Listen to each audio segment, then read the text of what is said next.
99% of all freshwater ice on Earth is sitting on top of Greenland and Antarctica, and each year, a little more of it melts into the ocean. Normally, it would take hundreds to thousands of years for it all to melt away. But what if something happened that caused a massive global melt overnight? As we slept, sea levels would rise by a whopping 66 meters. Coastal cities like New York, Shanghai, and London would drown in the apocalyptic mass flood, forcing up to 40% of the world's population out of their homes. While all this chaos ensues above ground, something equally sinister is happening below. All that rising salt water will infiltrate groundwater reserves farther inland, forcing its way into nearby freshwater aquifers. You know, the ones that supply our drinking water, irrigation systems, and power plant cooling systems. All those aquifers would be destroyed. Not good. On top of that, the ice on Greenland and Antarctica is made of fresh water. So when it melts, that's about 69% of the world's freshwater supply that's going straight into the oceans. This will wreak havoc on our ocean currents and weather patterns. Take the Gulf Stream, for example. It's a strong ocean current that brings warm air to northern Europe and relies on dense salty water from the Arctic in order to function. But a flood of fresh water would dilute the current and could weaken or even stop it altogether.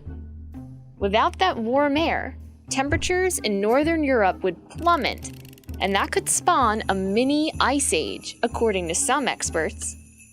That's not even the worst of it. Take a look at what will happen when that last 1% of freshwater ice that's not part of Greenland or Antarctica thaws. Some of that 1% is sitting in glaciers farther inland. The Himalayan glaciers specifically pose one of the largest threats because of what's trapped inside. Toxic chemicals like dichlorodiphenyl trichloroethane, or DDT. Scientists discovered that glaciers like this can store these chemicals for decades. But as they thaw, those glaciers release the chemicals into rivers, lakes, and groundwater reserves, poisoning each one as they go. The rest of that 1% is hanging out underground, mostly in the Arctic tundra, as something called permafrost. Permafrost is organic matter that's been frozen in the ground for 2+ years. Now, one of the most immediate problems with thawing permafrost would be mercury poisoning. That's right. There are an estimated 15 million gallons of mercury stored up in the Arctic permafrost. That's almost equal to the amount of mercury everywhere else on Earth. On top of that, the organic matter in permafrost is a tasty meal for microorganisms. After they digest it all, they fart out two of the most potent greenhouse gases out there: carbon dioxide and methane.